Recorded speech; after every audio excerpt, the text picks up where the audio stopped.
Tell me why it's important for you to support him. Can you tell me why it's important for you to support him? Bukele? Because he's putting criminals in prison. We need to do that here. It's the only way you can clean up a country when it's rotten to the core. Absolutely.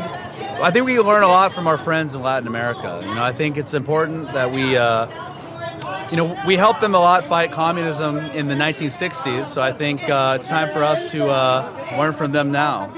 Because our country is just as corrupt. We have just as many criminals. But we're treating our thugs with kid gloves. We need to be a lot stronger, and I think Bukele has gotten results, and he's a good example for how we should fight against criminal elements in our country. Absolutely. Which parts of his actions do you like? I like mass incarceration of criminal populations. I think we need to put more people in prison. There needs to be more people in prison in this country. So we need to build more prisons.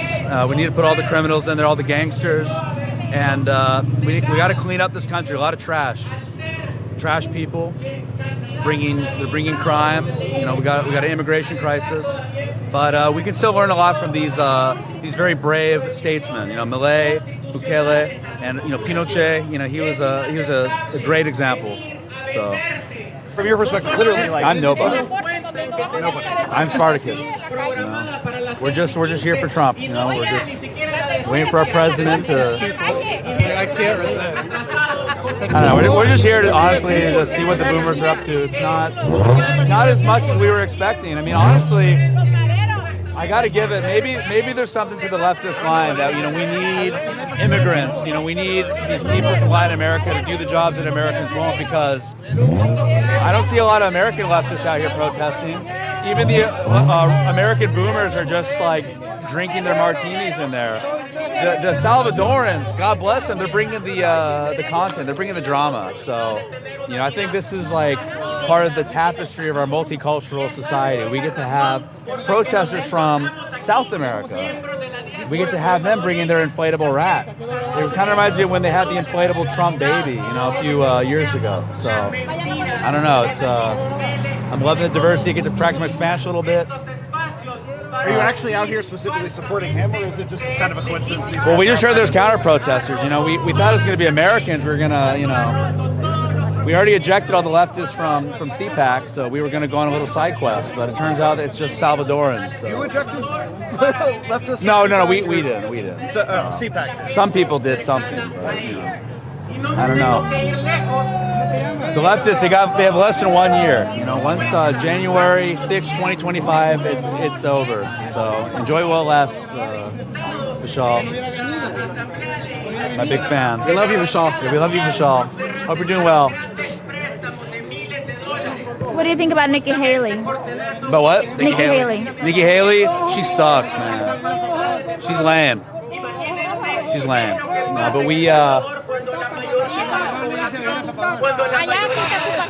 Trump, it's Trump or bust, man, honestly. There's no alternative. Nikki Haley is so lame.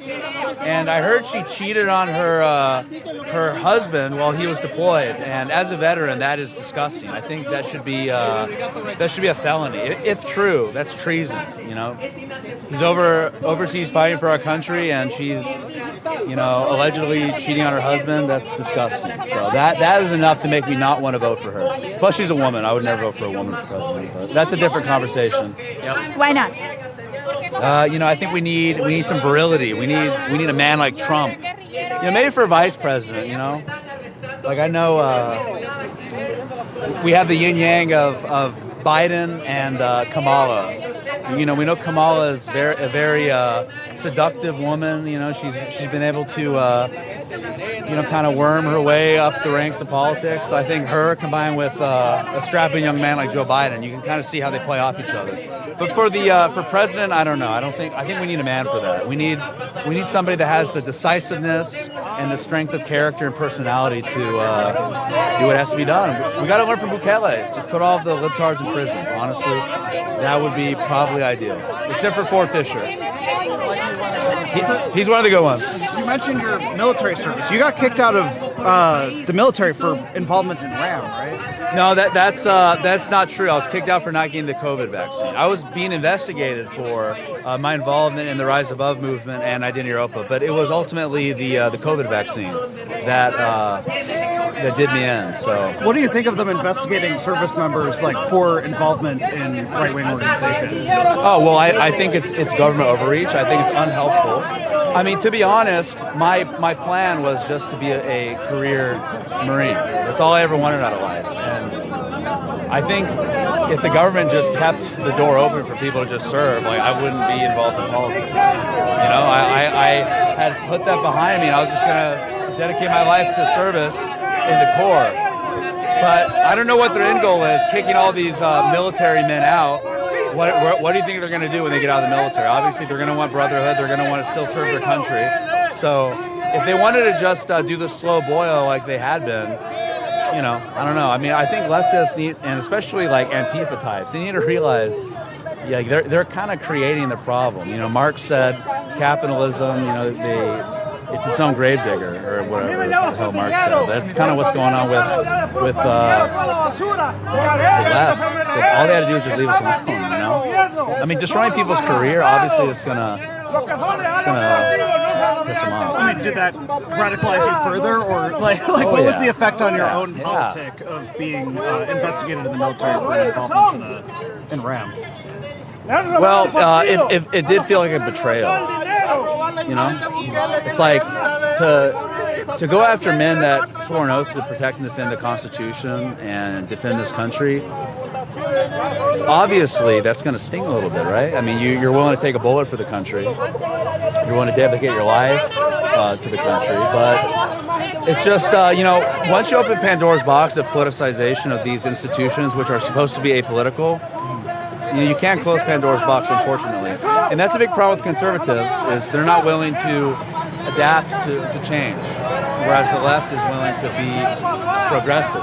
You know, progress shouldn't be a dirty word in these circles, but you know, you see Bukele, he's willing to use state power. You know, and that was one reason why people liked DeSantis. He's willing to use the power that he has as governor. So I think we see leftists using the security apparatus against their domestic enemies. It's not going to end well. And so you're saying you would like to do that? Like you'd like Trump to be authoritarian, prosecuting? Of course, yes. Yeah, I mean, it's only fair, right? It has to be balanced. There has to be balance. Obviously, you don't want to overreach, right? But at the same time, you see Rob Rundo of Rise Above Movement fame, speaking of RAM, a federal judge ruled that it was selective prosecution for them to prosecute the RAM boys and not any of the Antifa militants that were bringing claw hammers and batons and all that to Berkeley and to Charlottesville. Of course, I heard that actually was then that got reversed today. That was reversed again. Yeah, he's back in jail. Yeah, so, you know, life of a dissident, you know, it's to be expected. You know. That's just obvious state persecution, political persecution right there. What do you see as your own kind of role, especially given the possibility of prosecution and that kind of thing? Like, if something like that were to happen again? It's always, you know, on the mind of any dissident, you know. It's... You know, when you commit to standing for justice and for freedom and for one's country, especially when you're faced with the vast resources of international capital and the dysgenic hordes that the left always seems to be able to come up with, you know, we know that we're up against a lot, you know, but it's got to be a sacrifice you're willing to make. Because anything worthwhile is going to take sacrifice. And, you know, a great man, Jared Taylor, said, you know, any man in the movement, if all it took to win was to march off to our deaths, we would gladly do that. But unfortunately, you know, that's not the way the world really works in the 21st century. You know, there's not these grand romantic, you know, revolutions like 1848 or 1917 or whatever. It's more like you got to just put your nose to the grindstone and work through the system. You know, you got to play nice with all the other kids, even the leftists. You know, we met the loyal opposition in the lobby. You know, some the leftist journalists were ejected. They were kind of sore about that, but you can't just whip out a baton and just start beating the piss out of them. As fun as that would be, as much as we would love to do that, that's not how politics works. So we got to have dialogue. We got to have we got to have an open mind.